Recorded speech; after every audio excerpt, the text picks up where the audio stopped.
Hello बच्चों, जो मैं टेस्ट सीरीज चला रहा हूँ उसके तहत आज मैं कला और संस्कृति पर बात करूँगा। ये स्पेशलाइज है, संगीत पर ही चर्चा करनी है। ये एंशिएंट काल से लेकर मिडाइवल पीरियड तक जो संगीत पर जो भी कार्य हुए हैं उससे संबंधित आर्ट एंड कल्चर से प्रश्न आते हैं, तो मैंने इसको एकीकृत कर करके एक अलग बनाया, सेगमेंट बनाया। बहुत महत्वपूर्ण है, एग्जाम्स में प्रमुखता के साथ पूछा जाता है, तो मैं आज इसको शुरू करता हूँ। खासकर ये यूपीएससी बीपीएससी में ज़्यादा पूछे जाते हैं और एक आध क्वेश्चन एसएससी वगैरह में भी पूछे जाते हैं। तो एक जगह एक संग्रह कर दिया, एक जगह बना दिया ताकि आपको सुविधा हो जब कभी भी रिवीजन करना हो। अगर इतने प्रश्न पूछ लिए तो आर्ट एंड कल्चर से आपका छूटेगा नहीं। ठीक है, तो शुरू करते हैं। सर्वप्रथम संगीत की चर्चा कहाँ मिलती है?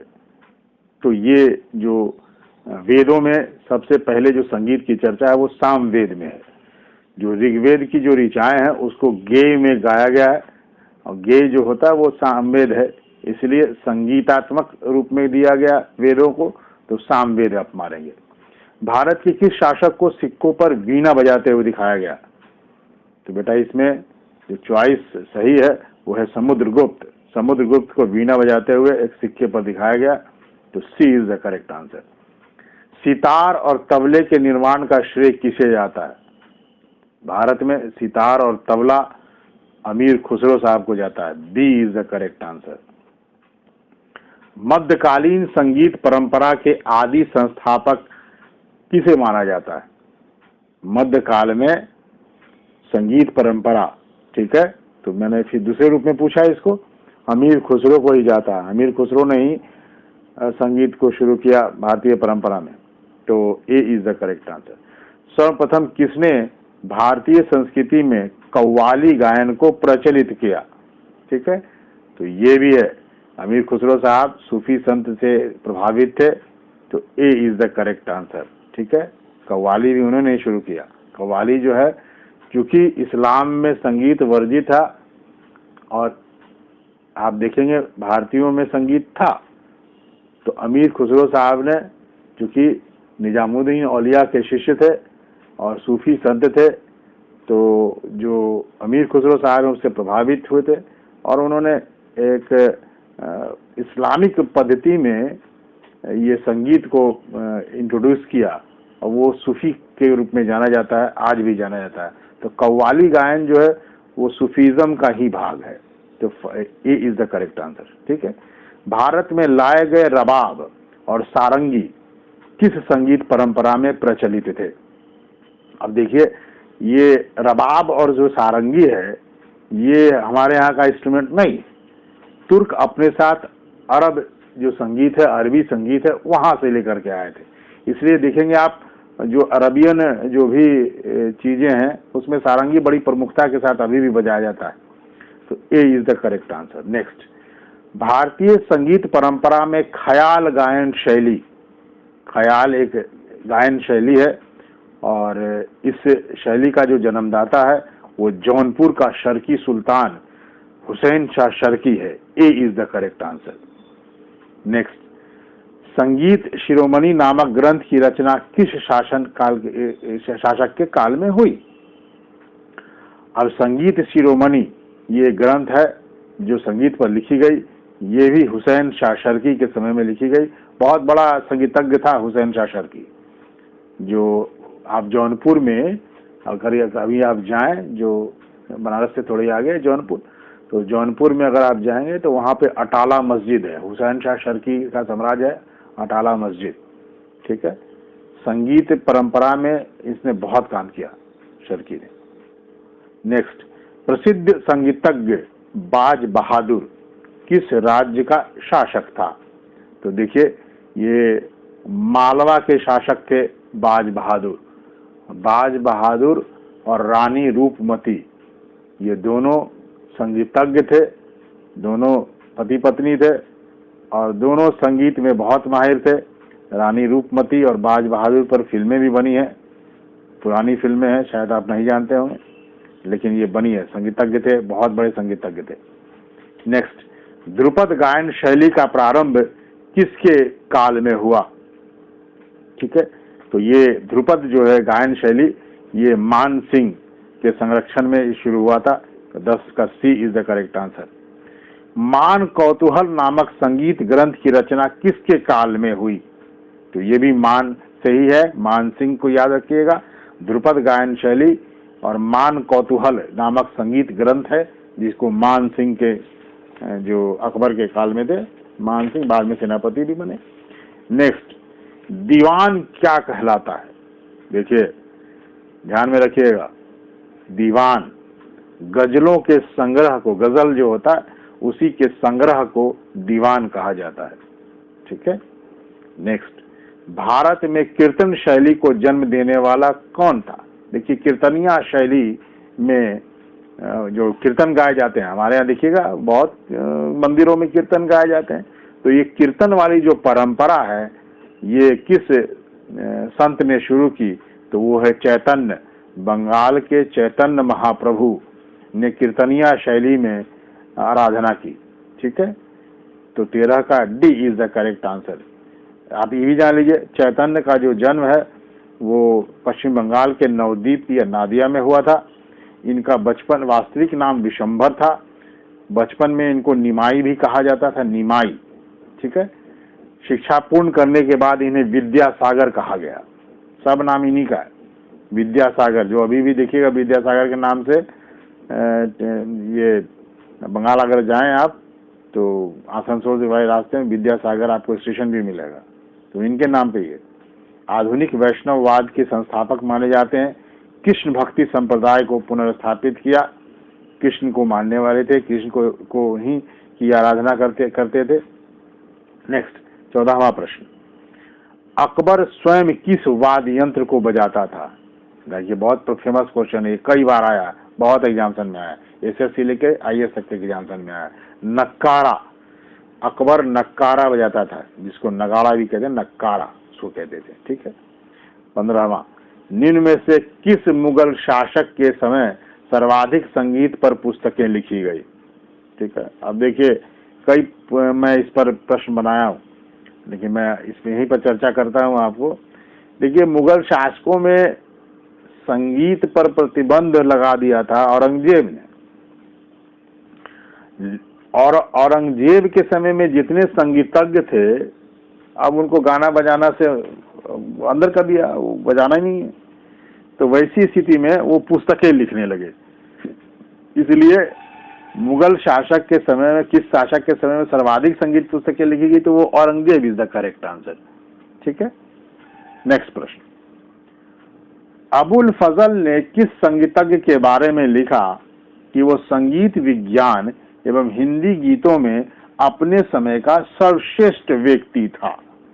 ठीक है, अब ये जो अबुल फजल जो जिसके बारे में लिखता है वो है बाज बहादुर साहब। ठीक है, वो बाज बहादुर और जो मालवा के शासक थे और रानी रूपमती, उनको बहुत बड़े संगीतज्ञ की संज्ञा उन्होंने दी, और इसके कारण देखेंगे वो उन्होंने मालवा को फिर ये नहीं किया, उनकी अधीनस्था स्वीकार कर लिया और बाज बहादुर को बनने दिया वहां का शासक। अकबर ने किस संगीतज्ञ को 2000 का मनसबदार बनाया था? ठीक है, तो बाज बहादुर को ही मालवा का मनसबदार बना दिया, Baz Bahadur. B is the correct answer. Akbar ने किस संगीतज्ञ को कंठाभरण वाणी विलास की उपाधि दी थी? ये बहुत महत्वपूर्ण प्रश्न है, एग्जाम में बहुत पूछा जाता है। तो वो है तानसेन। तानसेन जो उनके दरबारी गायक थे, कंठाभरण विलास, भरण वाणी विलास। ठीक है। नेक्स्ट, तानसेन को अकबर ने किससे प्राप्त किया था? ये भी प्रश्न बहुत बार आया है।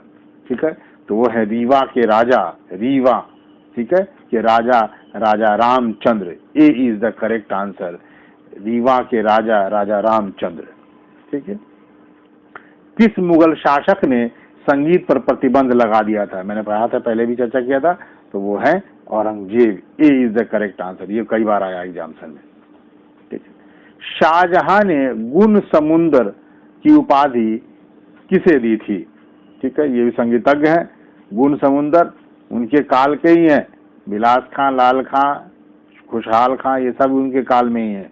तो गुण समुंदर की उपाधि उन्होंने लाल खां को दी थी। B is the correct answer.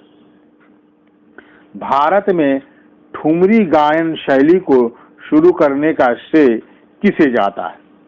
ठीक है, अब ये ठुमरी गायन है बेटा, एक गायन शैली होती है ठुमरी, अभी भी गाई जाती है, कई लोग ठुमरी गाते हैं। तो ये एक संगीत की क्या स्टाइल है। तो ठुमरी गायन शैली जो है वो शुरू किया जो संगीत, बहुत बड़े संगीत के भी चहेते थे, शासक के रूप में नहीं थे, बड़ा संगीत दरबार में भी डांस करने लगते थे, गाने लगते थे, और वो है वाजिद अली शाह। ठीक है, 22 का सी। ठीक है, वाजिद अली शाह। औरंगजेब कौन सा वाद्य यंत्र बजाता था? ये एग्जाम में बहुत आता है। औरंगजेब, देखिए सी इज द करेक्ट आंसर। बड़ा कंट्रोवर्सी रहा उनके ये औरंगजेब में। तो औरंगजेब में क्या कंट्रोवर्सी है उसको समझने की आवश्यकता है। आप लोग को लगेगा कि बिल्कुल औरंगजेब के चरित्र में कंट्रोवर्सी दिखाई पड़ती है, लेकिन ऐसा नहीं था। आप समझिए इसको, अगर समझेंगे तो कतई नहीं होगा। औरंगजेब जो है वो संगीत का बहुत बड़ा प्रेमी था, लेकिन शाहजहां के पीरियड में शाहजहां ने मॉन्यूमेंट्स खूब बनवाए। एक तो राज पूरा कोष खाली हो गया, और दूसरा संगीत ये सब चलता रहता था हमेशा। तो उसके काल में जो है सब अकर्मण्य हो गए। जितने सैनिक लोग थे सब वो लोग भी इंटरटेनमेंट में ही अपना ये काम, कोई दरबारी वाला भी कोई बहुत बढ़िया सा काम नहीं करता था। उसने देखा कि एडमिनिस्ट्रेशन बिल्कुल कमजोर हो गया, सब संगीत खाली सुनता है। और औरंगजेब जो है वो देखिए वो इस्लामिक पद्धति के अनुसार से उसने शासन करने की परंपरा शुरू की थी, और उसमें संगीत में का कोई स्कोप नहीं है इस्लाम में। चूंकि देखिए वो एक सूफी संत के तरह रहता था, उसको जिंदा पीर कहा गया है। जिंदा पीर, वो उजला वस्त्र धारण करता था, कोई शाही वस्त्र धारण नहीं करता था। बहुत कंट्रोल किया उसने, शाही खर्च पर बहुत कंट्रोल किया, कुछ खर्च नहीं होगा, फिजूल खर्ची सब बंद, जितने उत्सव बन रहे हैं सब बंद, संगीत वो जितना सुन रहे हो सब बंद। संगीत का प्रेमी होते हुए उन्हें संगीत पर प्रतिबंध लगाई, केवल ये लोग काम करता रहता है, काम नहीं करता, केवल संगीत सुनता रहता है। तो उसने सब बंद करा दिए। तो वो ऐसे देखिए तो वो खुद भी बहुत बड़ा संगीतज्ञ है। उसके स्टेटमेंट सुनिएगा तब पता चलेगा। औरंगजेब कौन सा वाद्य यंत्र बजाता था? तो उसमें होगा वीणा, वो भी वीणा बजाता था। ध्यान रखिए, जो मैंने समुद्रगुप्त के बारे में बताया था वो भी वीणा बजाते थे, ये भी वीणा। वीणा बहुत कठिन वाद्य यंत्र होता है। नेक्स्ट, किस शासक ने कहा कि वह संगीत को उसके साज के बिना नहीं सुन सकता और उस पर पाबंदी है, इसलिए मैंने गाना छोड़ दिया? देखिए वो खुद ही बहुत अच्छा गाता भी था और बजाता भी था, लेकिन कहता था पखावज के बगैर वो संगीत ही नहीं सुन सकता। चूंकि उसने प्रतिबंध लगा दिया इसलिए मैं नहीं सुनूंगा। तो कौन होगा ये? सी, औरंगजेब। ठीक है, संगीत को अब उसके चरम पर पहुंचाने वाले सदारंग और अदारंग किस मुगल शासक के काल में थे? बहुत दोनों भाई संगीत को परंपरा को बहुत आगे बढ़ाया। तो वो Mohammad Shah. C is the correct answer, Mohammad Shah. किस शासक ने यह आदेश दिया कि संगीत को कब्र में, देखिए ये बड़ा स्टेटमेंट है। एक दिन झरोखे पर वो जो दीवाने आम में था उसमें खड़ा था औरंगजेब, और विरोध स्वरूप उस समय भी शासक के इस नीति का विरोध किया संगीतज्ञों ने, और उस संगीत का जनाजा लेकर के निकले थे। तो सारे, बहुत लंबा जनाजा था, तो पूछा कि क्यों, कौन मर गया जिसका जनाजा इतना लंबा जा रहा है और इतना भव्य के रूप में? तो बोला हुजूर गुस्ताखी माफ हो, ये संगीत का जनाजा। तो औरंगजेब ने कहा कि लगता है मुझे चिढ़ा रहा है। तो उसने आदेश दिया कि संगीत को कब्र में इतनी गहरी दफन करो ताकि आवाज आसानी से बाहर ना निकल सके। ठीक है, तो ये बड़ा कड़ा संदेश था। तो C is the correct answer. फखरुल्लाह द्वारा संगीत पर लिखी गई पुस्तक मान कौतूहल का अनुवाद, मान कौतूहल का किसके समय में किया गया था? मान सिंह के समय में। इसका अनुवाद कराया गया, चूंकि वो फारसी में लिखा गया था, इसका अनुवाद राग दर्पण के नाम से किया गया। तो ये कौन जो शासक था जिसने ये करवाया? तो ये औरंगजेब। सी इज द करेक्ट आंसर। किस दिल्ली सल्तनत के शासन काल में सर्वाधिक दरबारी संगीतज्ञ थे? ठीक है, ये क्वेश्चन बन सकता है, बढ़िया क्वेश्चन है। तो किस दिल्ली सल्तनत के शासनकाल में, तो दिल्ली सल्तनत में सबसे ज्यादा संगीत पर दरबारी कवि थे, वो था मोहम्मद बिन तुगलक। हालांकि सिकंदर लोदी भी बहुत प्रेमी था, लेकिन मोहम्मद बिन तुगलक के काल में सबसे ज्यादा दरबारी संगीतज्ञ थे। ठीक है, इस संगीतज्ञ को बिहारी बुलबुल की उपाधि दी गई। ठीक है, तो ये होंगे चिंतामणि। चिंतामणि को बिहारी बुलबुल की उपाधि दी गई थी। ठीक है, हालांकि उस समय असम में शंकर जो थे वो बहुत प्रसिद्ध संगीतज्ञों में से थे, लेकिन चिंतामणि जो है उनको बिहारी बुलबुल कहा गया। नेक्स्ट, मीराबाई के द्वारा गाए संगीतात्मक गीत किस भाषा में रचित है? मीराबाई जो है वो कृष्ण को ज्यादा मानती थी और उनकी ही आराधना करती थी और संगीत रूप में गा गा के करती थी, और उनकी जो भाषा थी वो ब्रज भाषा थी। देखिए, जब भी कृष्ण भक्ति काव्य जो भी लिखे गए वो अधिकांशतः ब्रज भाषा में लिखे गए, ध्यान में रखिएगा। और राम काव्य धारा जो भी हैं लेखक, चाहे वो तुलसीदास हो चाहे अन्य कोई भी हो, सब अवधि में लिखा करते थे। ठीक है, तो इतने रहे 30 प्रश्नों का जिसको मैंने दिया। इसको सब आप लोग याद कर जाइएगा बढ़िया से, तो आप लोग का ये पोर्शन जो है, एक संगीत वाला पोर्शन, ये बहुत अच्छे से तैयार हो जाएगा। ठीक है, मैंने अलग सेगमेंट करके लाया, अगला सेगमेंट करके, शायद ये अलग सेगमेंट करके आपको कहीं नहीं मिलेगा। ठीक है, तो ये मैंने अलग अलग करके दिया आपको कि एक जगह संग्रहित रहे, तो आप एक बार रिवीजन कर लें तो आपको निश्चित रूप से आपको ये पोर्शन तैयार हो जाएगा। ठीक है, देखिए ये परंपरा वो मतलब पूछने की परंपरा बढ़ी है आर्ट एंड कल्चर में, तो आप ये मत समझिएगा पहले नहीं पूछा गया ज्यादा तो नहीं पूछेगा। ये परंपरा आगे बढ़ाई जा रही है, आर्ट एंड कल्चर को आगे बढ़ाना है, तो ध्यान में रखिए, यहाँ से प्रश्न पूछे जाएंगे। अगर आपको मिडाइवल से पढ़ना है तो मॉन्यूमेंट्स और जो आर्ट एंड कल्चर है पर्यटन दृष्टिकोण से, और जो सांस्कृतिक है विरासत, उसी को आपको ज्यादा बढ़िया से पढ़ना है। शासकों की नीतियां और ज्यादा नहीं आने वाला। ठीक है, ध्यान में रखिएगा। वो सब वार किससे हुआ क्या नहीं हुआ, ये सब प्रश्न अब बहुत कम पूछे जाते हैं, नहीं पूछे जाएंगे। ठीक है, तो मिडाइवल में आपको उस पोर्शंस को छोड़ दीजिएगा। ठीक, चलिए, धन्यवाद।